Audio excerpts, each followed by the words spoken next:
Hello student, today we are going to start application of trigonometry, which is the height and distance. This is our second chapter of the trigonometry. Actually, before starting the height and distance, we will discuss about angle of elevation and angle of depression. जैसा कि बच्चों देखो, कभी भी हम किसी वस्तु को देखते हैं तो देखने के दो तरीके हो सकते हैं। पहला, या तो ऊपर की तरफ देख रहे हो या तो डाउनवर्ड डायरेक्शन देख रहे हो, नीचे की तरफ देख रहे हो। तो एंगल ऑफ एलिवेशन क्या होता है? एंगल ऑफ एलिवेशन तब यूज होगा या तब उसे कहेंगे जब कोई ऑब्जर्वर मतलब आप ही समझ जाओ, जब कोई ऑब्जर्वर किसी अपने से ऊंची वस्तु को ऊपर की तरफ देखता है। अर्थात जैसे कि आप किसी पक्षी को चलते हुए देख रहे हो, उड़ती हुई जहाज को देख रहे हो, किसी ऊंची बिल्डिंग के टॉप को देखते हो, उस समय एंगल ऑफ एलिवेशन बनता है। ऐसे ही ठीक इसका अपोजिट होता है एक एंगल ऑफ डिप्रेशन। ये कब बनता है? जब आप ऊंचाई पे खड़े होते हो और वहां से किसी जमीन पे पड़ी किसी वस्तु की ओर देखते हो, उस केस में एंगल ऑफ डिप्रेशन बनता है। अब इसको हम थोड़ा मैथमेटिकली समझते हैं, angle of elevation angle of depression कैसे बनता है। जैसे मान लो ये ऑब्जर्वर की आंखें हैं, अब कहीं भी हो सकता है, और यहाँ पे एक ऑब्जेक्ट है, एक पॉइंट पी है मान लो, जो ऑब्जर्वर यहाँ से देख रहा है। ये ऑब्जर्वर की पोजीशन है जिसको कहते हैं ओ। बेटा जहां से हम देखेंगे वो ऑब्जर्वर, जाहिर सी बात हम आंख से ही देखते हैं। तो अगर हम एंगल ऑफ एलिवेशन की बात कर रहे हैं तो दो रे चलाना, एक ray towards the object and the second ray horizontal. ये जो एंगल मान लो मला theta, this theta is said to be angle of elevation. तो एंगल ऑफ एलिवेशन कैसे बनता है याद रखिएगा, जब ऑब्जर्वर किसी जमीन से मतलब किसी ऊपर वाली वस्तु को देखता है, अर्थात ऊंचाई की तरफ देख करके देखता है, उस केस में एंगल ऑफ एलिवेशन बनता है। तो थीटा को कहोगे एंगल ऑफ एलिवेशन। अभी और समझा दे रहे हैं। एंगल ऑफ एलिवेशन जो है इस पॉइंट पी के लिए जो बना है वो बना है एंगल थीटा, ठीक है ना। अब एंगल ऑफ डिप्रेशन क्या होता है? मान लो ऑब्जर्वर जो है किसी टॉप पोजीशन पे, मान लो ये छत है और ये ग्राउंड है, ग्राउंड पे पॉइंट पी है और ऑब्जर्वर की आंखें समझ लो यहाँ पे है और एक ऑब्जर्वर का पोजीशन है। तो जब इसको यहाँ से इस ऑब्जेक्ट को देखेगा ना तो दो रे चलाना है। एक रे जो है ना आप किधर चलाओगे? ऑब्जेक्ट की तरफ। ध्यान देना, ये कोई वस्तु है और ये ऑब्जर्वर है, ये पॉइंट पी है जो कि ऑब्जेक्ट है। ये क्या है? ऑब्जेक्ट है और ये ऑब्जर्वर है, ऑब्जर्वर की आईज है। तो एक रे चलाओगे इस तरफ और दूसरा हॉरिजॉन्टल चलाना। ये जो एंगल बनता है जिसको हम थीटा मान लेते हैं, इस थीटा को कहोगे angle of depression. Angle of depression अब समझ में आ गया होगा।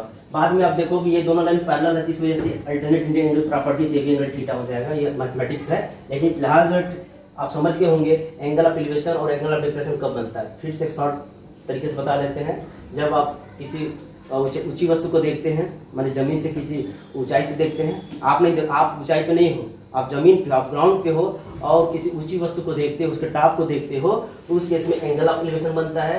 और जब आप किसी ऊंचाई पे बैठकर या खड़े होकर के नीचे की तरफ देखते हो तो उस केस में एंगल ऑफ डिप्रेशन बनता है। दो रे चलेगा, एक रे आंखों से ऑब्जेक्ट की तरफ चलता है और एक हॉरिजॉन्टल चलता है, ठीक है ना।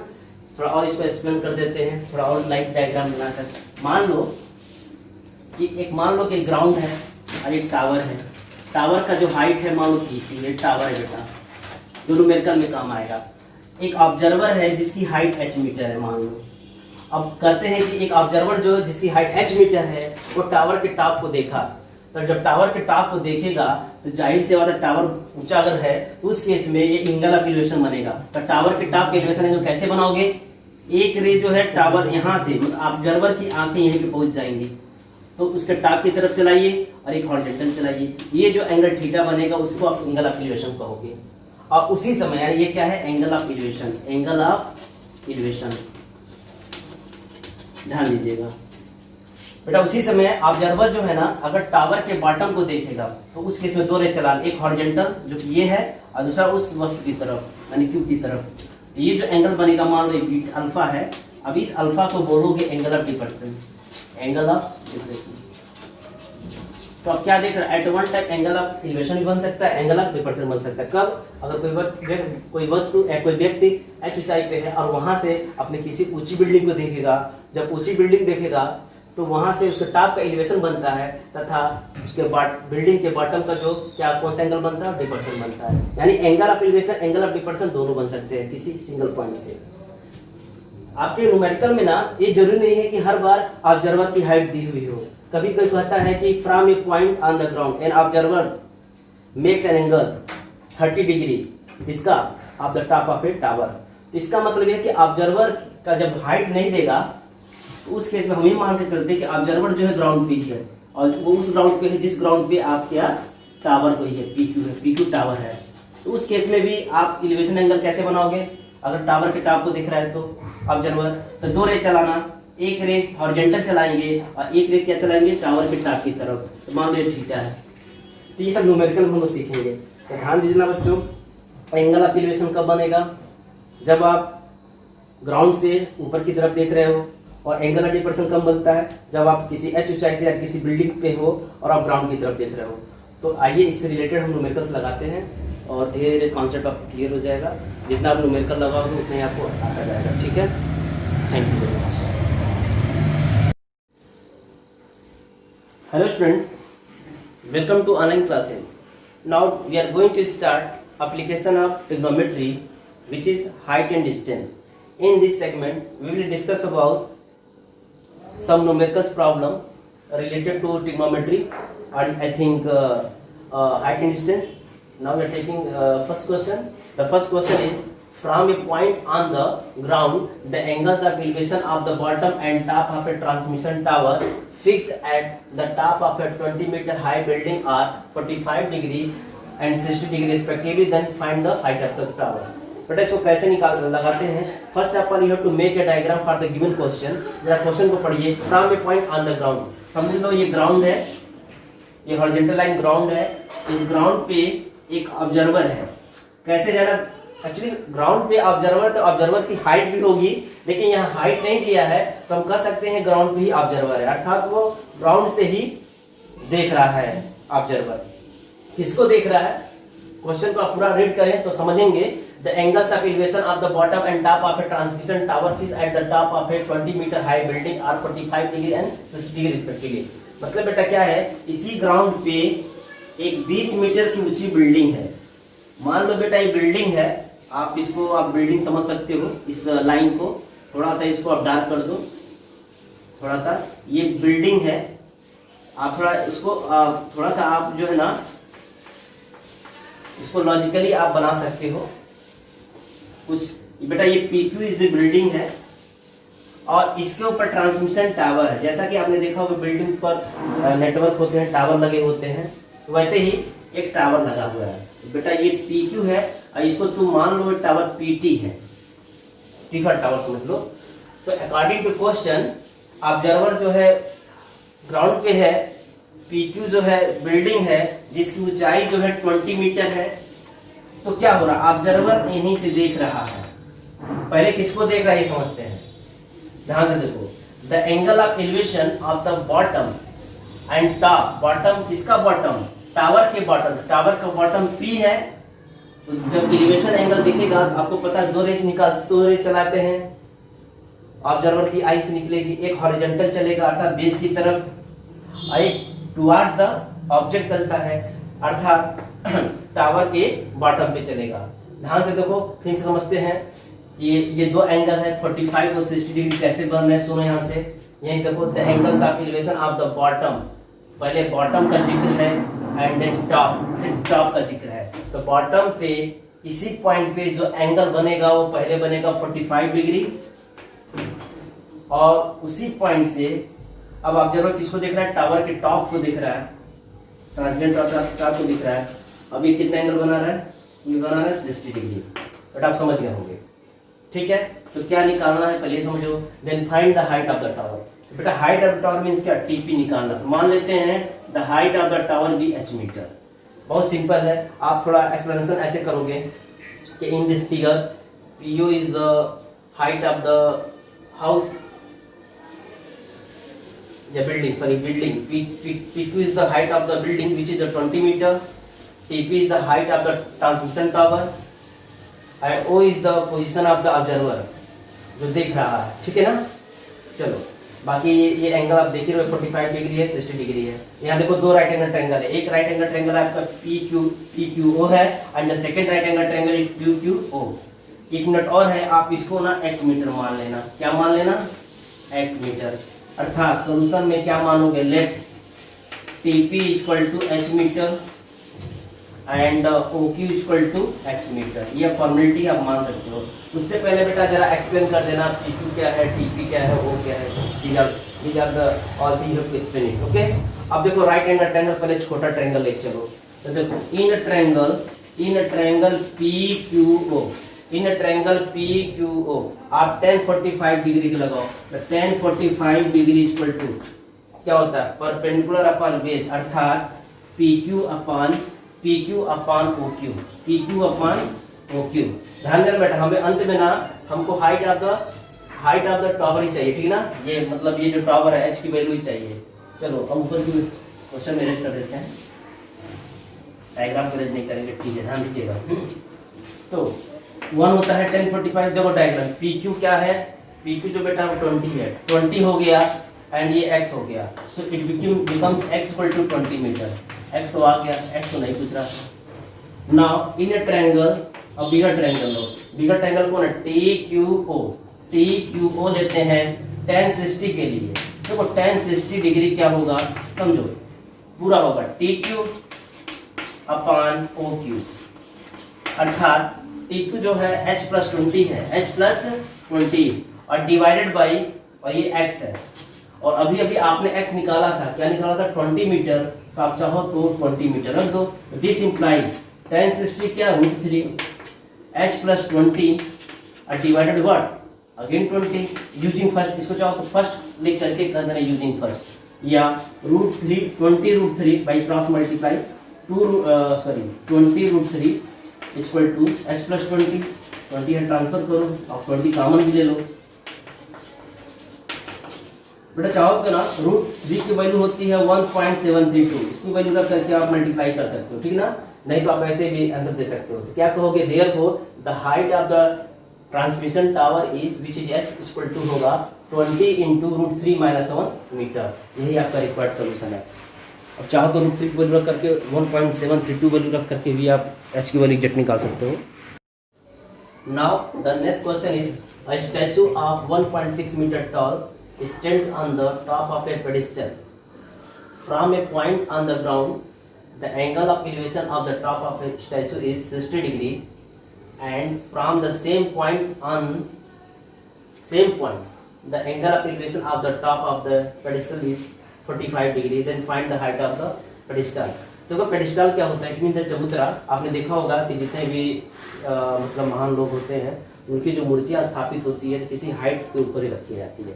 जो हाइट होती है ना, उसी को हम बोलते हैं पेडिस्टल, ठीक है?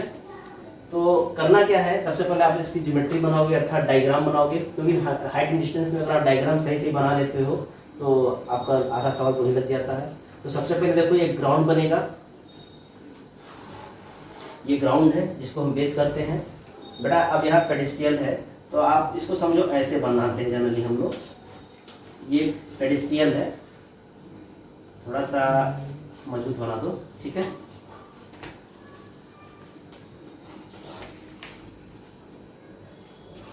ठीक, अब यहीं पे स्टैचू है, तो उसको हम थोड़ा अरेंज कर देना है, थोड़ा सा यहाँ तक, 1-2 लाइन, ज़्यादा नहीं, ज़्यादा बड़ा डायग्राम नहीं बनाएंगे। ये हमारा स्टैचू है, समझ लो। आप ना सेंटर से ही लोगे, ठीक है? ये हाइट ऑफ द, यहाँ तक, यहाँ से लेके यहाँ तक ना मान लो AB है, it is said to be height of the pedestal. और ये मान लो C है, तो AC is the height of the statue. और ये ग्राउंड है, और ग्राउंड पे ही सब रहेगा। ग्राउंड पे तो स्थित है आपका पेडिस्टल, और इसके ऊपर आपका क्या है? स्टैचू है। और स्टैचू की देखो हाइट दी हुई है, it is the tall of 1.6 metre. It mean that ये जो लेंथ है ना 1.6 मीटर है, AC जो है 1.6 मीटर है, ध्यान दीजिएगा। अब जरा समझो, कर statue of 1.6 metre tall stand on the top of a pedestal. तो देखो ये पेडिस्टल आपका AB है, AB पर ही आपका स्टैचू जो कि AC है। From a point on the ground, तो मान लो ये पॉइंट है, यहाँ पे ग्राउंड पे पॉइंट है P। कह रहे from a point on the ground the angle of elevation of the top of statute. ध्यान रखना, स्टैचू का टॉप ये है, तो इस पॉइंट जहां फ्रॉम लगता है वहीं पे ऑब्जर्वर की आंखें चली जाती, समझ लो। तो अब इस पॉइंट P से टॉप ऑफ द स्टैचू का जो एलिवेशन बन रहा है वो कितना 60 डिग्री। देखो यहाँ लिखा हुआ है the angle of elevation of the top of statute, statue के टॉप का एलिवेशन एंगल P पॉइंट पे कितना 60 डिग्री। दो रे चलाओ, एक इसके टॉप की तरफ अर्थात C की तरफ एक हॉरिजॉन्टल चलाओगे और ये जो एंगल बनता है वो 60 डिग्री बनता है। ठीक, बता रहा है। और क्या कर रहा है, and from the same point, यानी इसी पॉइंट से the angle of elevation of the, देखो पेडिस्टल का टॉप है। अब मैं क्वेश्चन में देख रहा हूं क्या है कि and the same from the same point the angle of elevation of the top of the pedestal is 45 degree. तो ध्यान से देखो जो पेडिस्टल है ना उसका टॉप A है, अब सेम पॉइंट से इसका जो एंगल ऑफ एलिवेशन बन रहा है वो आपका 45 डिग्री है, अर्थात ये जो एंगल है वो दिया 45 डिग्री। तो क्या निकालना है, then find the height of the pedestal, शायद ये पूछ रहा है। Yes, find the height of the pedestal. बेटा जो AB की जो हाइट पूछ रहा है अर्थात उसको h मीटर मान लीजिएगा, ठीक है। और आपका AC 1.6 मीटर है और PB को आप कुछ देर के लिए x मीटर मान लेना है, मतलब जो अननोन है उसको आप कुछ वेरिएबल मान लीजिएगा, ठीक। अब एक्सप्लेनेशन कैसे करोगे, देखो एग्जाम में ना थोड़ा सा डायग्राम के बारे में लिख देना चाहिए, अच्छी बात होती है। जैसे क्या लिखोगे कि in the given figure P is the position of the observer, जहां से ऑब्जर्वर जो है कोई व्यक्ति जो है पेडिस्टल के सॉरी ये स्टैचू के टॉप को देख रहा है तथा पेडिस्टल के टॉप को देखता है। साथ ही साथ AB is the height of the pedestal and AC is the height of the statue and AB equal to क्या हमने माना उसको लिख देते हैं, let AB equal to h metre and AC equal to दिया है 1.6 metre, it is given, and PB equal to x metre. अब ध्यान से देखो हमको ना AB निकालना है, विच इज द h, ये निकालना है। तो दो राइट एंगल ट्रायंगल बनेंगे, एक राइट एंगल ट्रायंगल बन रहा है, एक triangle ABP and the second right angle triangle is CBP। तो ध्यान दीजिएगा हमेशा पहले स्मॉलर ट्रायंगल लिख चलोगे तो लिखना इन राइट ट्रायंगल, राइट ट्रायंगल लिखना भूल गए थे आप, राइट ट्रायंगल लिखोगे, राइट ट्रायंगल ABP क्या होगा, आप tan 45 के लिए सॉल्व करोगे ना तो tan 45 इक्वल टू होगा perpendicular upon base which gives AB upon PB, AB upon what PB, so this implies that 1 equal to AB upon PB। अब ध्यान दो बेटा AB की वैल्यू है क्या, अननोन है, h है, h होगा, अब PB क्या है, x है, इक्वल टू 1। इस तरह से एक रिलेशन आया, क्या आया, h equal to x metre, h equal to x, एक रिलेशन आ गया, मीटर लगा सकते हो। अब देखो एक बड़ा राइट एंगल ट्रायंगल है CBP, उसको लेके चलते हैं, इसको मैनेज कर रहा हूँ ना। इन right triangle CBP tan 60 degree, देखो tan 60 डिग्री लोगे क्योंकि ये पूरा एंगल है, क्या होगा परपेंडिकुलर अपॉन बेस। अब यहाँ परपेंडिकुलर जो है CB है एंड बेस आपका PB है। अब बताओ CB क्या है, डायग्राम देखो तो CB जो होगा ना 1.6 प्लस h होगा, 1.6 प्लस h होगा, आप चेक कर लेना। तो इसको मैं एच कर दे रहा हूँ, ध्यान दीजिएगा h इक्वल टू x है तो √3 equal to CB 1.6 plus h whole divided by क्या है x है। ध्यान दो हमको x की वैल्यू h की वैल्यू निकालना है, तो जैसा कि आप जानते हो अभी भी इक्वेशन फर्स्ट में x इक्वल टू h था ना, कहीं लिख देना, तो इसका इस्तेमाल करो, जहाँ x y h रखो। This implies that √3 equal to 1.6 plus h upon h या √3 into h equal to 1.6 plus h। अब ये यहाँ ट्रांसफर करके कॉमन ले लो तो √3 माइनस 1 इंटू h अब इक्वल टू 1.6 या h इक्वल टू होगा 1.6 अपॉन √3 माइनस 1 मीटर। थोड़ा और सिंप्लीफाई करो क्योंकि इस तो आ गया है लेकिन चाहते हैं रेशनलाइज हो जाए, तो हम करते हैं by using the rationalisation process. So we have to multiply by √3 plus 1 numerator and denominator, देखते हैं क्या होता है। सो h इक्वल टू होगा 1.6 into upon √3 minus 1 into √3 plus 1 upon √3 plus 1, इसको स्मॉल ब्रैकेट इस्तेमाल करो। So it gives 1.6 into √3 plus 1 divided by 3 minus 1, it gives 2। So it gives 1.6 into √3 plus 1 upon 2 अर्थात 0.8 into √3 plus 1 of metre. Listen, आप चाहो तो √3 की value 1.732 रख करके और मल्टीप्लाई कर सकते हो, अच्छे से आंसर ला सकते हो, ये भी आपका आंसर वैलिड है।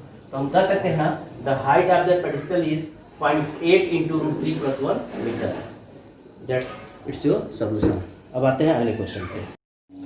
Next question, the angle of elevation of the top of a building from the foot of a tower is 30 degree and the angle of elevation of the top of a tower from the foot of the building is 60 degree. If the tower is 50 metre high then find the height of tower. बेटा यहाँ पे ना दो tower, एक tower है एक building है। ध्यान दीजिएगा, इस केस में टावर और बिल्डिंग दोनों क्या है, और मतलब आमने सामने मीन्स अपोजिट डायरेक्शन में है। ठीक है, इसका भी जिक्र नहीं किया है लेकिन आप मानो। ठीक है, तो कैसे लगाते हैं, पहले हम टावर बनाते हैं फिर बिल्डिंग बनाते हैं। तो मान लो थोड़ा सा इसको हम दो लाइन अरेंज कर देते हैं, बाद में इसको हम पढ़ लेते हैं, बहुत छोटा है वैसे। तो मान लो बेटा ये है आपका, ये आपका जमीन है, ग्राउंड है। अभी तक तो ये कंफर्म नहीं हो पा रहा है कौन बड़ा है, टावर बड़ा है कि बिल्डिंग बड़ा है। जरा क्वेश्चन को अच्छे से पढ़ लेते हैं। तो सबसे पहले मान लो ये AB है और ये मान लो ये PQ है। जैसा कि बेटा इसको हम कह रहे हैं बिल्डिंग कह रहे हैं, मान लो AB बिल्डिंग है और PQ द टावर है। अब आते हैं क्वेश्चन पे, तो समझोगे क्या क्या हो रहा है। कह रहे कि the angle of elevation of the top of a building from the foot of a tower. देखो जहां फ्रॉम लगता है वहीं ऑब्जर्वर की आई चली जाती है, यानी ऑब्जर्वर वहीं से देख रहा है। तो from the foot of a tower, तो टावर का फुट समझो ये है, यानी यहाँ से देखा जा रहा है। ऑब्जर्वर यहीं से देख रहा है, किसको देख रहा है, अब यहाँ पे ऑब्जर्वर की समझो आई है।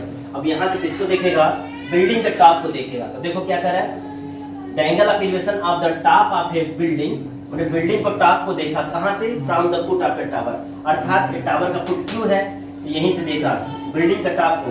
तो दो रेस चलाओ, एक रेस टावर के टॉप की तरफ, सॉरी बिल्डिंग के टॉप की तरफ, एक हॉरिजॉन्टल। ठीक है, और जो एंगल बना उस एंगल को क्या कहोगे जी, 30 डिग्री। 30 डिग्री लिया, ये आपका 30 डिग्री है। And the angle of elevation of the top of a tower from the foot of the building. देखो जहां फ्रॉम रहे वही पहुंचो। अब कह रहे from the foot of the building, building बेटा AB है और B जो है इस बिल्डिंग का फुट है। अब B पॉइंट से देख रहा है, किसको देख रहा है, टावर के टॉप को देख रहा है। तो बेटा अब यहाँ से इसको ऐसे देखा, अब कितना एंगल बना ये बता दो। अब जो एंगल बन रहा है वो क्या बना, 60 डिग्री, अर्थात अब ये आपका 60 डिग्री है। ठीक है, तो क्वेश्चन में क्या कर रहा है मैं एक बार देख लेता हूँ। तो क्वेश्चन में कर रहा है कि if the tower is 50 metre high then find the height of the building. अर्थात टावर की जो हाइट है बेटा वो 50 मीटर है, तो हमें निकालना है बिल्डिंग की हाइट। तो मान लेते हैं बिल्डिंग की हाइट जो है h मीटर है। अब मान लीजिएगा लेट AB = h मीटर, जबकि PQ जो है 50 मीटर है एंड PQ आप मान लेना x मीटर। ठीक है, तो आप एक्सप्लेनेशन कैसे करोगे, डायग्राम को समझा दीजिएगा। PQ is tower, AB is the building, ठीक है ना, and let PQ = x metre, PQ बराबर है 50 metre and let AB = h metre. इतने वेरिएबल आपको मानने होंगे बेटा, और हमको h निकालना, इस बात का ध्यान दीजिएगा। मैं इसको अभी लिख रहा हूं, ठीक है। चलिए, मैंने यहाँ पहले मेंशन कर दिया, this is the building, this is the tower. ये बिल्डिंग है बेटा, ध्यान देना। अब चलो इन राइट ट्रायंगल, पहले तो मान लेते क्या क्या है। लेट हमने माना AB = h मीटर, हमने माना BQ = x मीटर, और जैसा कि आपको पता है PQ 50 मीटर, कोई जरूरत नहीं है इसको। नाउ इन राइट ट्रायंगल, बेटा कोई इसमें राइट ट्रायंगल हो, छोटा बड़ा, चलो पहले लेते हैं ABQ। इन राइट ट्रायंगल ABQ में ABQ देखो इसमें tan 30 होगा, tan 30 परपेंडिकुलर अपॉन बेस। देखो परपेंडिकुलर क्या है, AB है और बेस क्या है, BQ है। यहाँ से tan 30 पर 1/√3 होता है and AB is the h होगा and BQ is the x होगा। इस तरह से x और h में रिलेशन होगा। तो हम चाहते हैं x की वैल्यू निकालना in terms of h, x = √3 * h। This is the first equation, अब इसको फर्स्ट मान लेना। ऐसे ही एक सेकंड ट्रायंगल है, राइट ट्रायंगल PQB। अब लिख चलो इन ट्रायंगल या राइट ट्रायंगल, इन राइट ट्रायंगल PQB। तो इसमें देखो राइट ट्रायंगल PQB, इसमें tan 60 लगाना, ध्यान देना, ये एक एंगल बन रहा है, ठीक है ना, कंफ्यूज मत हो जाना। तो tan 60 degree = perpendicular upon base.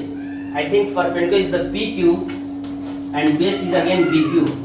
अब सुनो ध्यान से, what is the tan 60 degree value? The value of tan 60 degree √3 ना, तो √3 is equal to PQ which is the 50 and the BQ which is the x. So we have x equal to यहाँ होगा, चाहो तो slice कर देना 50/√3 metre. अब एक काम करो ना, x की वैल्यू जो है इक्वेशन फर्स्ट में रख दो, वहां से h मिल जाएगा। लिखो फ्रॉम फर्स्ट, इसको मैं रेज कर दे रहा हूँ, फ्रॉम इक्वेशन फर्स्ट। तो फ्रॉम फर्स्ट से आप देखो, फ्रॉम फर्स्ट देखो x क्या था, √3 इंटू h था, तो 50/√3 इक्वल टू √3 इंटू h। बेटा ये ट्रांसफर हो गया ना, तो ये हो जाएगा h बराबर होगा 50/√3 इंटू √3, इट गिव्स 50/3। 50/3 तुम चेक कर लो, 50/3 मीटर। अब इसको डिवाइड कर दो, कितनी बन जाएगा, कितनी बच जाएगा नोट कर लो, 16.66 आएगा। लगभग 67 मीटर कर सकते हो, अप्रॉक्सीमेट वैल्यू है 16.67 metre. This is required solution. तुम कह सकते हैं ना कि the height of the building is 16.67 metre. Now the next question is, two poles of equal heights are standing opposite each other on either side of road which is 80 meter wide। मतलब ये कह रहा है कि बेटा दो poles हैं जिनकी हाइट सेम है और दोनों सड़क के किनारे अपोजिट डायरेक्शन में, अर्थात एक इस तरफ है एक इस तरफ है। दो पोल हैं, एक सड़क है, एक पोल इस तरफ एक पोल इस तरफ, उनके बीच की जो गैप है एंड डिस्टेंस है जो बेटा 80 मीटर है। और ध्यान दीजिएगा दोनों पोल की हाइट सेम है। From a point between them on road, अर्थात सड़क के किनारे दो पोल लगे हुए हैं, तो ग्राउंड पे कोई पॉइंट है, उस पॉइंट से क्या हो रहा है, the angle of elevation of the top and poles are 60 degree and 30 degree respectively. अर्थात ग्राउंड पे जो पॉइंट है, पहले पोल का जो एलिवेशन एंगल 60 डिग्री बन रहा है उसके टॉप का, और उसी पॉइंट से सेकेंड पोल होगा जो दूसरी तरफ है, उसके टॉप का जो एलिवेशन एंगल कितना बन रहा है बेटा, 30 डिग्री। तो क्या करना है, find the height of the poles. तो हम मान लेंगे कि दोनों पोल की हाइट सेम है, तो इसलिए दोनों पोल को चाहिए हम h मीटर मान लेते हैं, तो यानी h निकालना है। और क्या कर, and the distance of the point from the poles, मतलब पोल के बेस से और जिस पॉइंट से हम एंगल ऑफ एलिवेशन ले रहे हैं, यानी जिस ग्राउंड पे वो पॉइंट है उनके बीच की दूरी निकालना है। कहाँ से, पोल के बेस से। ओके बेटा देखते हैं। तो सबसे पहले बेटा आप क्वेश्चन तो समझ ही गए होंगे, तो पहले हम क्या करते हैं, ज्योमेट्री बनाते हैं इसकी, पहले इसको इरेज करते हैं। आई आप समझ गए होंगे, ठीक है। तो मैं एक बार ज्योमेट्री बना करके मैं एक्सप्लेन कर दूंगा, ठीक है। तो जैसे कह रहा है बेटा कि सड़क 80 मीटर चौड़ी है और दो इक्वल पोल हैं, ध्यान देना पोल की ऊंचाई सेम है। मान लो ये पहला पोल है AB and the second pole is CD। ध्यान दीजिए, दिस इज द समझ रहे, फर्स्ट से पोल है and this is the second pole है, और दोनों की हाइट सेम है, so it is also h metre, it is also h metre. और सुनो, ये ग्राउंड है, DB ग्राउंड है, ग्राउंड पे कोई पॉइंट है, मान लेते हैं ऑब्जर्वर यहीं पे है, तो सबसे पहले ये 80 मीटर है, ये भी ध्यान रखना। तो एंगल कितना बना रहा है, तो पहला पोल जो है कितना एंगल बना रहा है, I think from a point between them on the road the angles of elevation the top of the pole 60 degree and 30 degree. तो मान लेते हैं बेटा कि अब इस पॉइंट से फर्स्ट पोल जो बना रहा है एलिवेशन एंगल वो 60 डिग्री है। तो देखो दो रे चलाओ, एक रे तो हॉरिजॉन्टल चलता है एंड द सेकंड रे जो है ऑब्जेक्ट के टॉप की तरफ चलेगा, अर्थात पहले पोल के टॉप की तरफ। ये कितना बना, 60 डिग्री। ऐसे ही इसी पॉइंट से C के टॉप पर जो एलिवेशन एंगल वो क्या बना रहा है, 30 डिग्री। ये 30 डिग्री हो गया बेटा। अभी हम ये नहीं कर पाएंगे OB बड़ा है कि OD छोटा है, आई डोंट नो, ठीक है ना। आप मतलब कहीं भी पॉइंट वो को ले सकते थे, ठीक है। जैसा कि देख रहे हो 80 मीटर है, ठीक है ना। तो एक काम करते हैं, ये h मीटर तो हमने मान ही लिया, मान लो कि OB जो x मीटर है, तो उस केस में आपका OD क्या होगा, OD जो होगा ना वो 80 माइनस x होगा। अभी मैं यहाँ लिख के एक्सप्लेन कर दूंगा, this is the 80 minus x metre.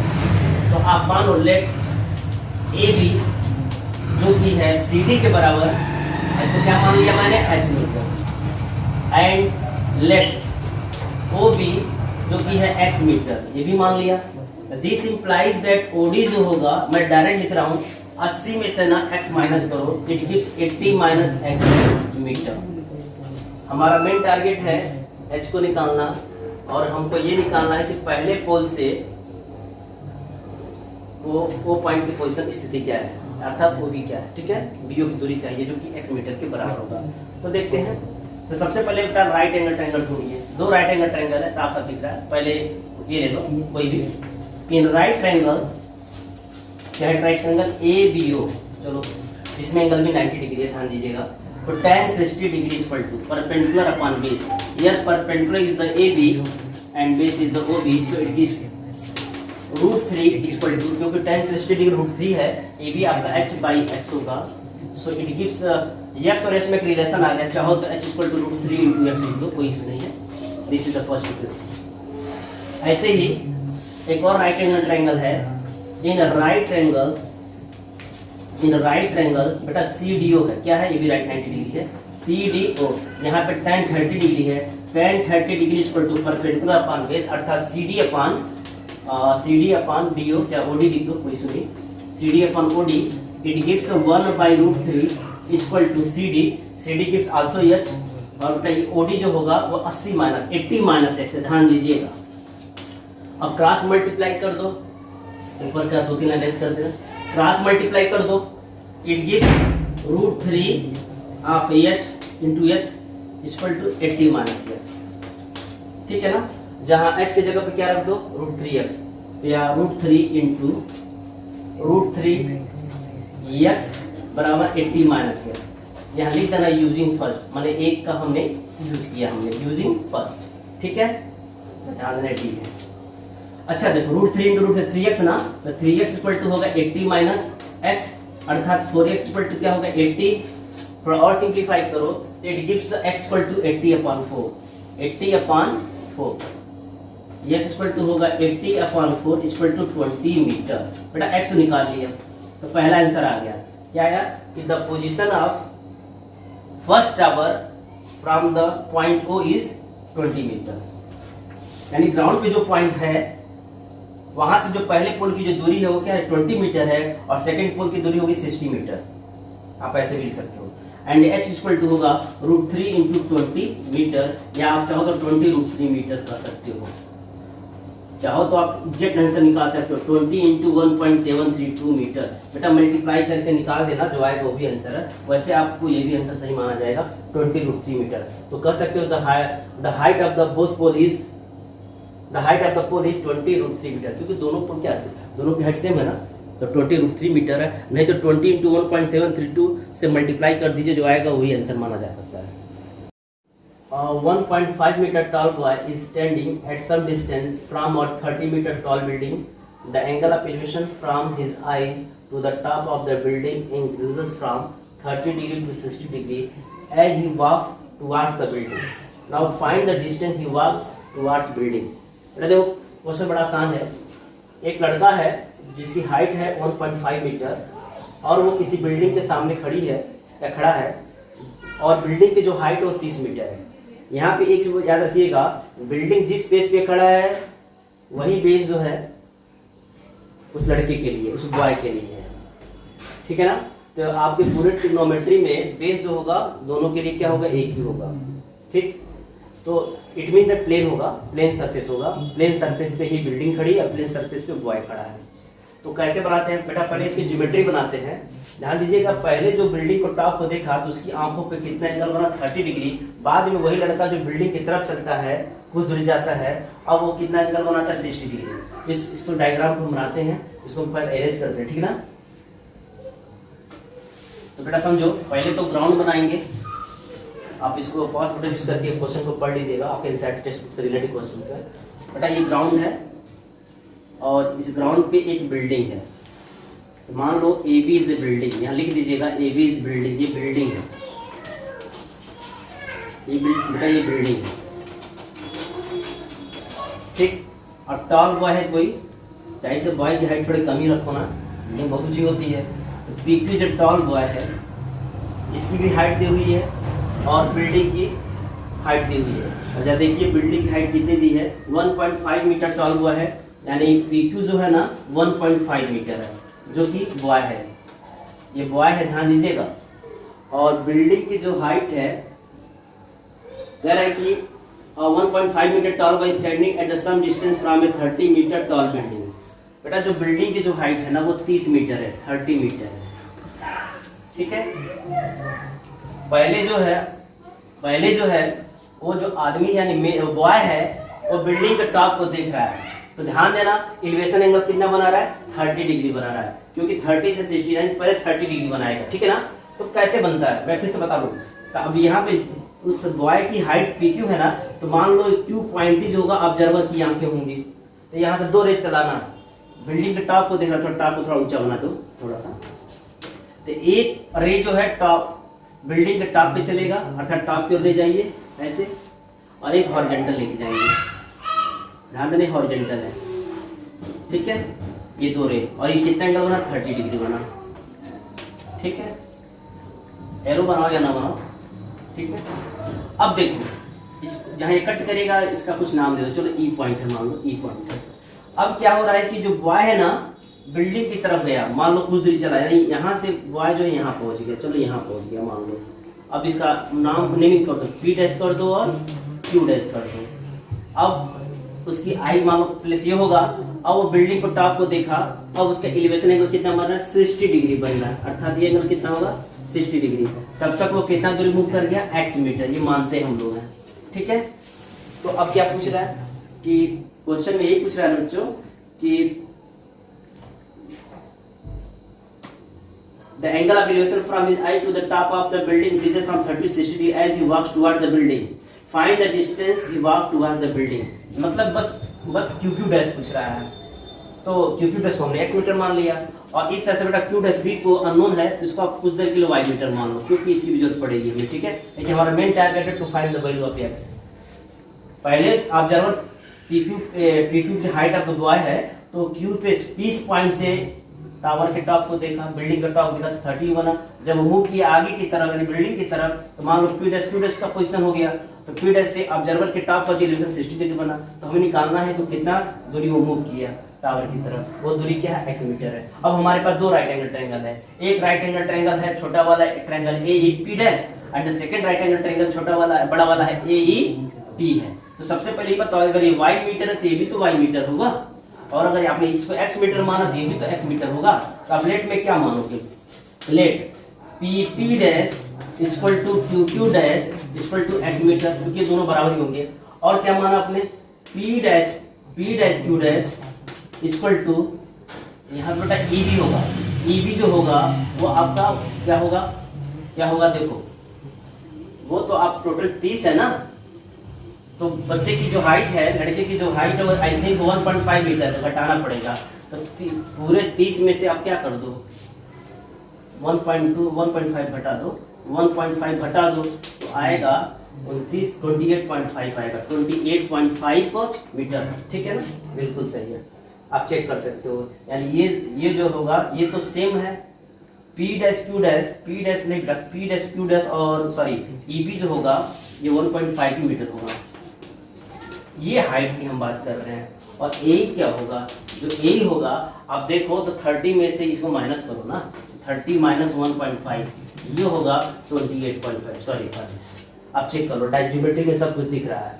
तो P डैश Q डैश ही तुम्हारा PQ होगा, P डैश Q डैश तुम्हारा PQ होगा, अब PQ तुम्हारा EB होगा, तो यहाँ PQ बराबर लिख सकते हो, PQ equal to P dash Q dash equal to EB equal to 1.5 metre.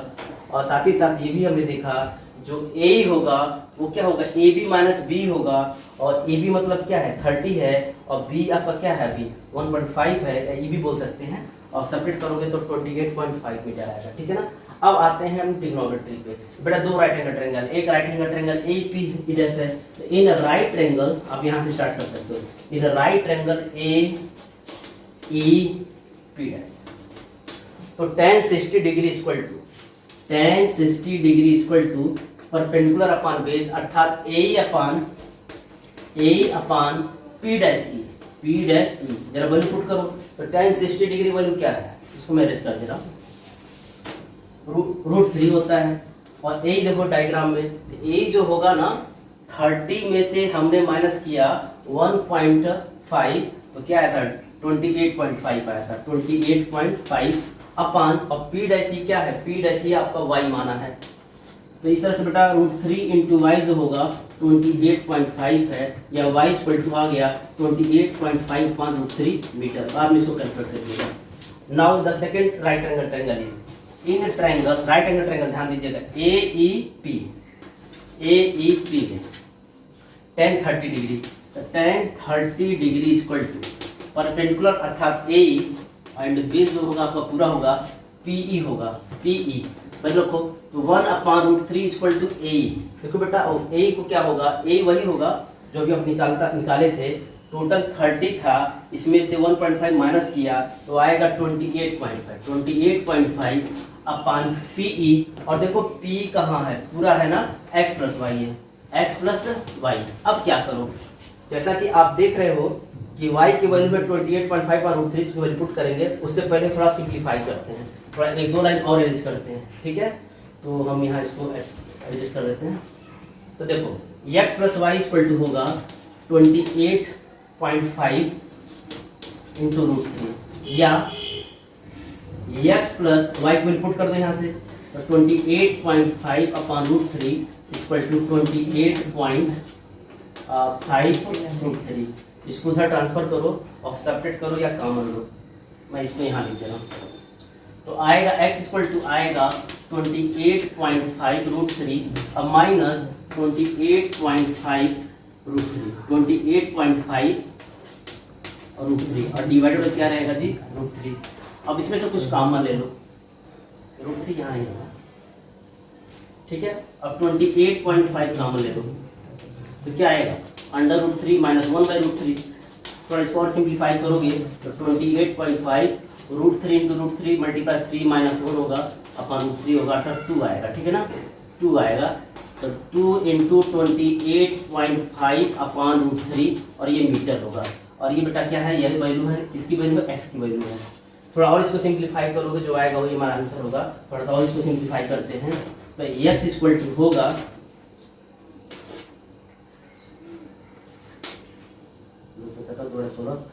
.57.3 यार स्लाइस कर दो 57√3 या